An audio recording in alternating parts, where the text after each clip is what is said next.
Day 7 today, we're training chest. I was really excited to train.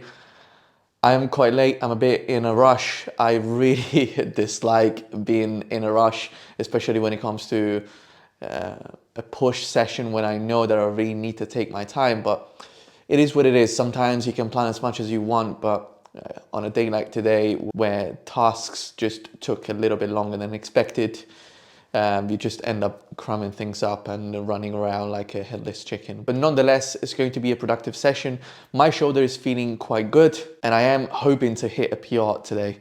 When you have little time in the gym, it's all about knowing how to prioritize, knowing what to prioritize, what are the exercises you might want to spend a little bit more time on. And so on a day like today, incline bench press, which is the main movement of the session. So I'm not going to compromise on any of the warm-up sets. I'm not going to compromise on the time that the rest times, the time that I need in between the sets. So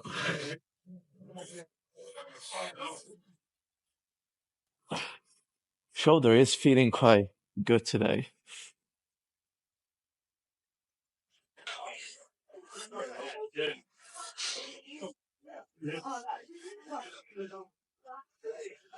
There's quite a big debate on the internet on whether you should be locking out at the top of a bench press or keep the elbows soft. I think there's definitely an advantage in not locking the elbows out and keep a bit more tension on the chest.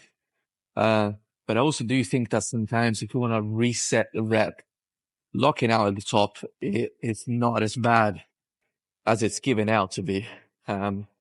I think if you were a beginner or if you were struggling to activate your chest, then I would definitely keep the elbow soft at the top, but it's not essential. I'm literally going up like 5 by 5 each side. I think in the past I would have made bigger jumps, like from each warm up set into the other. But until it gets a bit warmer outside, I prefer to just warm up a bit slower and really take my time with it.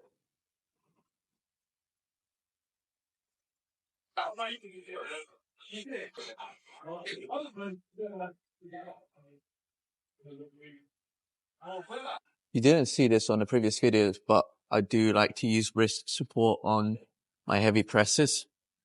So I'm a delicate flower. No, but it does really help. Just having a bit of compression on the wrist. I put it just slightly over the wrist joint, but I mostly just use it for extra compression on the wrist. My wrist can still kind of bend a little bit. And I found that's the best setup for me personally. Much prefer using wrist straps as opposed to elbow straps, mostly because the wrist joint doesn't have to move while benching, but the elbow joint needs to bend quite a bit as well. So I always found that the elbow straps are just really annoying, and they give perhaps just a bit too much support, a bit too much help in extension. So I prefer just supporting the wrist. There's no right or wrong though.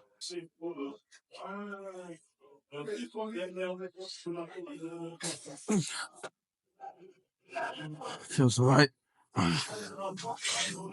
Not exquisite, but you can work with it.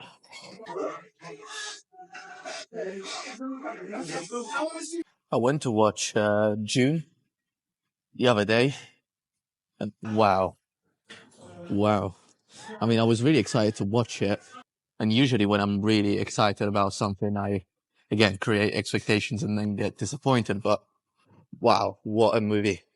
I think I can easily say it's now in my top 10 favorite movies of all time. I really liked the love story, funny enough. I think the love story between the two main characters really made a massive difference. Otherwise it would have been just another action, like sci-fi action movie. But it really it really made a difference for me, and it created some really interesting dynamics between the different characters. I caught myself in the last couple of days, I caught myself thinking about it quite often. So yeah, I highly recommend it. I'm probably going to go and watch it again if I get the chance. Again, time is just very limited these days, but I love movies, man. It's probably one of my favorites form of art. I think music and cinema are definitely my two favorites. So if I have some free time, whenever I get some free time, or it's easier for me to make free time for something like that as opposed to going to the club or some shit like that. Yeah. You're not really going to be in the shop, but you don't mind if you are a little bit. That's awesome. Thank you, bro.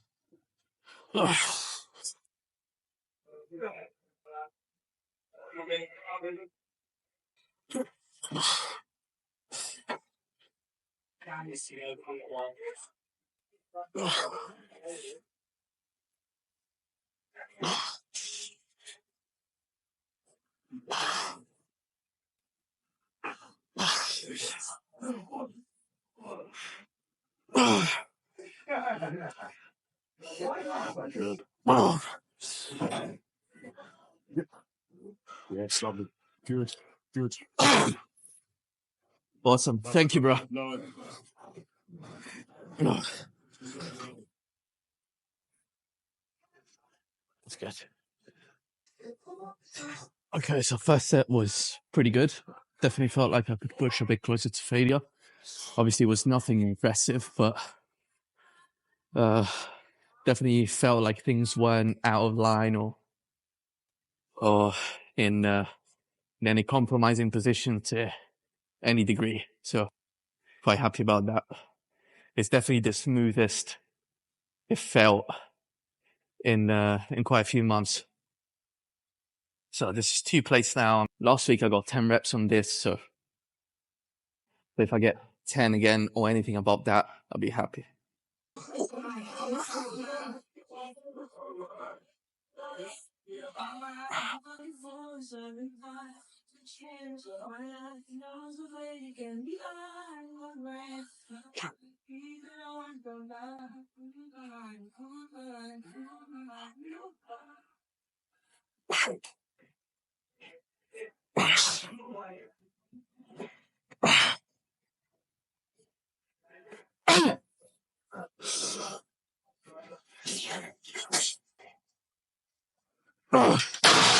Nice. Woo. Yes. Felt good. Pretty close to failure, but not quite. I think for the spot I would have had one more. Which is pretty awesome. Second exercise is a chest press. It's a decline chest press. We've got two in this gym. This isn't my favorite. It isn't the one that I usually use, but it'll be fine for today. It's still a great machine. Just the grip kind of goes inwards and it feels a little bit weird on the wrist. But nonetheless, it's a great machine and the range of motion is perfect. Given that it's a machine and so the movement pattern is fixed, I should be able to take this to absolute failure. So let's go for it.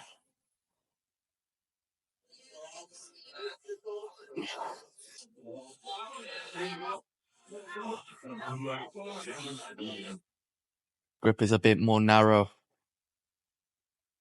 than the other machine, but I don't mind it. Makes me feel a little bit safer for the shoulder, if anything.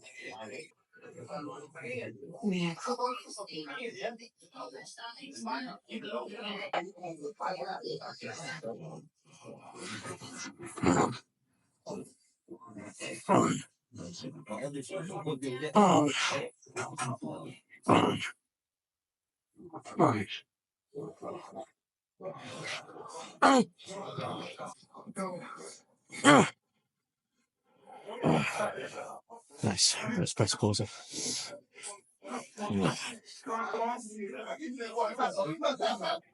Bye.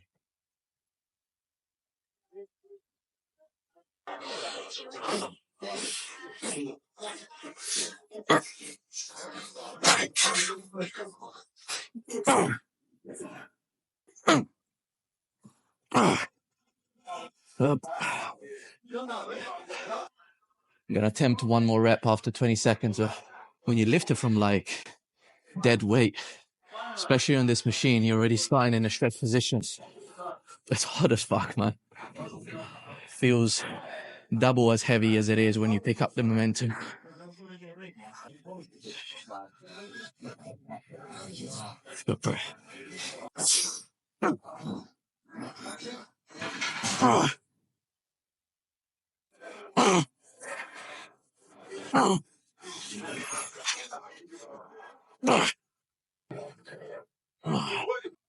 This is the first time doing flies in quite a while, quite a few months. Mostly because it was one of those exercises I just really couldn't do at all. One of the most painful ones for my shoulder. So what I'm doing today is something you won't often see me do, which is just really going really light. I'm going to do some time under tension. So I'm going to slow down both the eccentric and the concentric movement and just really focusing on just building up some lactic acid, some extra lactic acid in my chest. And so for that, we're aiming for a slightly higher number of sets. We're just going to be doing 4 sets with really short rest times and a higher rep range between 10 to 15 reps. But again, the weight is really light and we're just building time under tension. Hoping this is not going to suck like in a bad way. I hope it will suck in a good way. I know it will. So the weight is really comfortable. I feel the contraction in my chest still. And both the eccentric and eccentric are controlled.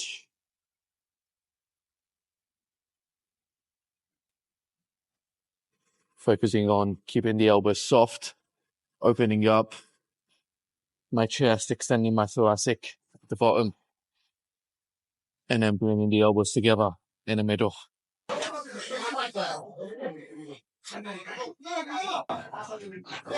I'm still allowing my scapula to move, so I want to pin my shoulder blades together at the back, but not to the extent that they're not moving at all throughout the exercise. Okay, I'm starting to feel it.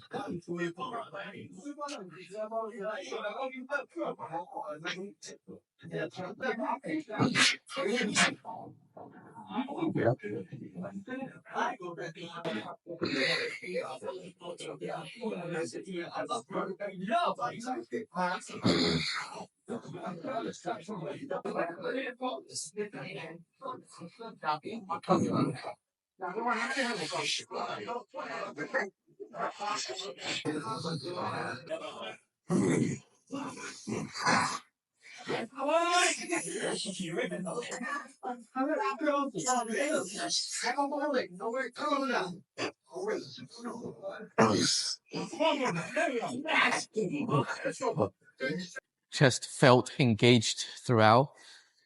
One thing, if you're struggling to feel your chest when you do flies, and you feel like the shoulders are getting involved a bit too much, first of all, just really think about extending your thoracic. That is just rule number 1 when it comes to training chest.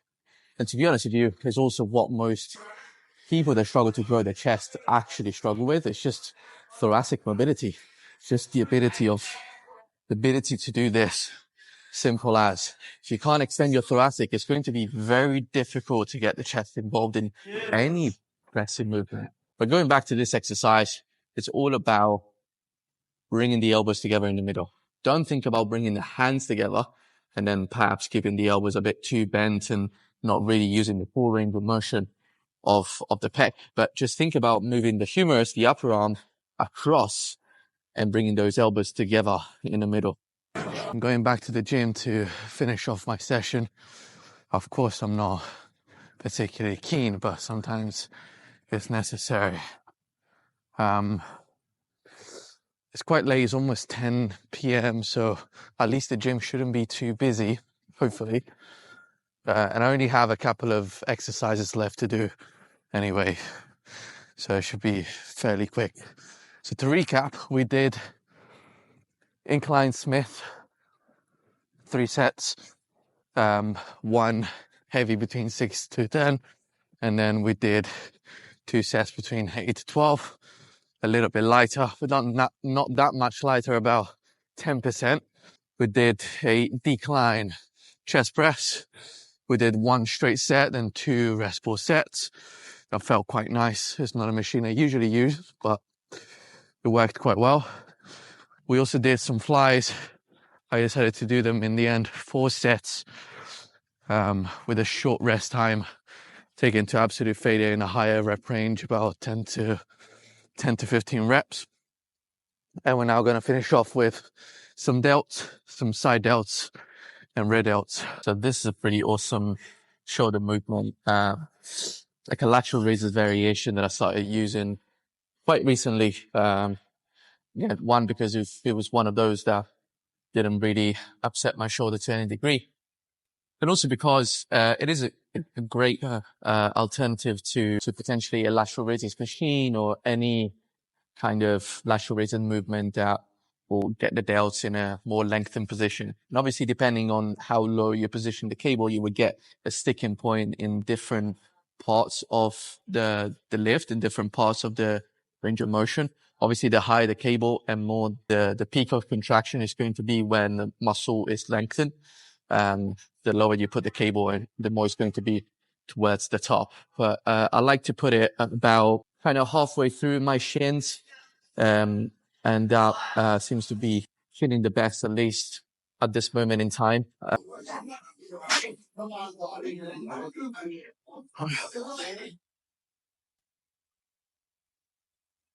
It would be best to use the cuffs for something like this, to be honest. But even if you were to use the handles, it works perfectly fine. It just means that you're working on the extensive forearms a little bit more. But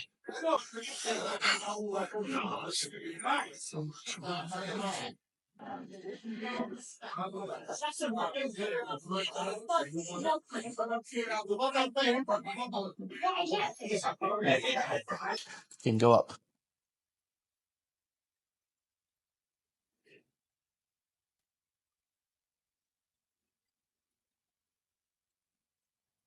Yeah, cable lat raises is a funny one. It's a very humbling exercise. I get clients, commenting on it all the time, saying they're only lifting one play or, the kind of the lightest weight of the machine, but it's normal. It's not an exercise that you're going to be, loading the whole stack. And if you do, the execution is going to go out the window anyway. So if you're ever wondering why you're so weak at this exercise, why you can't lift a lot of weight, it's probably because you're doing it well. And also, it is normal. I mean, this is already pretty heavy for me.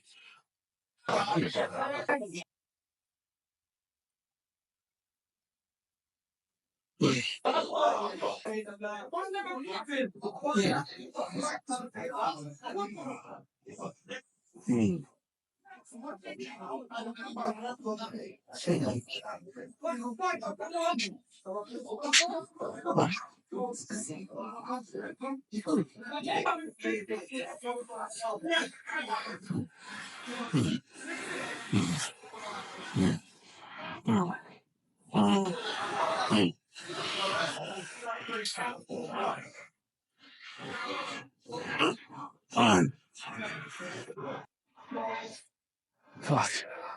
See what I did there? Some partials at the bottom. These are called lengthened partials. Becoming a very trendy thing to do. Everyone's talking about it. And there are some recent studies that suggest that it might actually be more effective than completing the exercise in a full range of motion.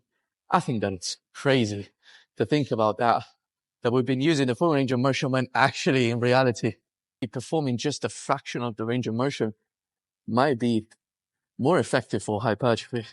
It's crazy to think that. And I don't want to believe it's true, Until there are more convincing studies, I'm still going to be training everything through the full range of motion. But I do think that it's good to add them at the end especially with isolation movements like that, but potentially even with compounds like a leg press or a bench press, you know. And there are a lot of old school bodybuilders that used to use lengthened partials intuitively, you know, without necessarily thinking about it. Performing a overhead press only through this part of the range of motion. Or, you know, you see a lot of old school bodybuilders benching this way without never locking out, without never going past the, you know, the sticking point, really. It's really fascinating. And yeah, I really suggest to try some lengthened partials. Start with the movements that you're most confident with, or the muscle groups that you want to prioritize a bit more, and see how that feels. I was talking to this guy in the gym the other day, and he goes, "You're really lucky to do what you do." And in my head, I was thinking, I'm not fucking lucky. I worked hard to be in a position to do what I do. But then I thought about it. I was like, hang on a minute. He's absolutely right. I really am lucky. I'm extremely lucky to get to work out. I get to walk and stand, and I'm lucky that life consistently gives me opportunities to learn more about myself, learn more about other people, and somehow put me in a position to help others do the same. And I think for that, I feel truly grateful. And I think we're really quick at filling our hearts with pride for that little or that much that we've achieved. But then we forget to be grateful. And I think more than anything, we just miss out on that feeling. The feeling of gratefulness is far more fulfilling than the feeling of pride. Just some food for thoughts. And on that note, I'll leave you guys to it. If it's the first time watching one of my videos, I'm posting one vlog a day for an entire year. So don't forget to like and subscribe, and I'll see you tomorrow.